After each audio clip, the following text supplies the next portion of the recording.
syempre, what to bring? Kailangan maaari ng araw, so we have to bring sun protection. So, may baseball cap, huwag mo magdala ng payong kasi nakapuso po ng ibang tao. And then, yung pananamit po natin, kailangan po ay breathable. No, nakahinga yung tela, hindi yung masikip, hindi po yung makapal.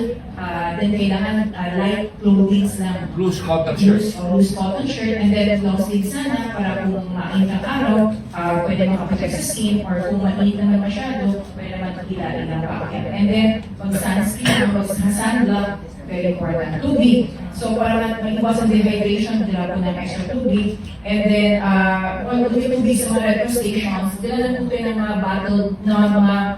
bottle or jar, water jar, na para pwede kayo kumuha ng tubig. Kung na yung bote, plastic lang dala niya. Plastic jar. Kasi baka mabasag pa yung bote, nakakadisgrasya pa yan. Tapos yung gamot po, sabi ni Sir kanina, very important na meron kayong parang card in your wallet or papel. Kung may high blood ka, dalhin mo yung medication mo. At a fresh.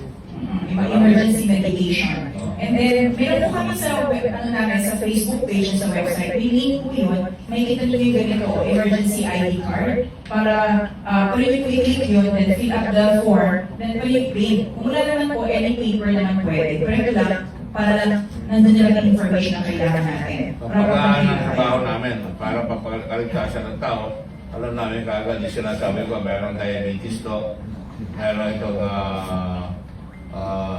TB o meron itong heart problem, yun ang kanya. Huwag na kayo magdala ng bata. Iwanan niya na doon sa mga asawa ninyo.